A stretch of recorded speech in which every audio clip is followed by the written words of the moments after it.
Dining out with family and friends. It's all part of China's rich culinary tradition. Life is now peaceful for Beijing's residents, even as the city suffered a rebound in coronavirus cases in mid-June. But for restaurant owners, it's a victory hard-earned. We didn't offer dine-in services for a month and moved the business online afterwards.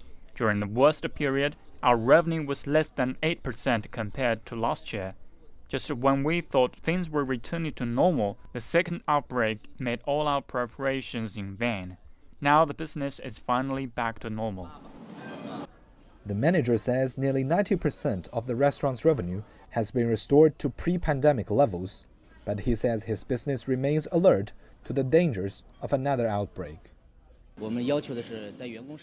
Our employees have their hands sanitized and temperature checked before working. We also sterilize the whole restaurant and check the health status of customers.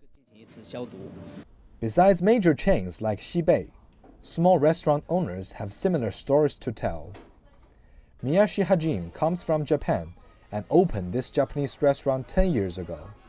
He says 2020 has by far been his toughest year. The pandemic hit our business hard.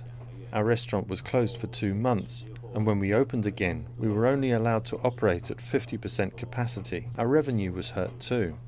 But with the virus largely under control here, most of our customers have come back. With the restaurant fully open again, it's often crowded for dinner, so much so that finding an empty seat can be difficult. And once we come into this restaurant, we found all the table was reserved, so we have to sit here right now. Hand sanitizing and masks have become part of people's daily routine, helping prevent future outbreaks. And if there's one silver lining from the pandemic, rising awareness around public hygiene. In the past, people may have not imagined crowded restaurants like this could be sorely missed. But as people head outdoors to enjoy their new freedom, restaurants now have a responsibility not just to feed people, but to care for them too. Jiaming, CGTN, Beijing.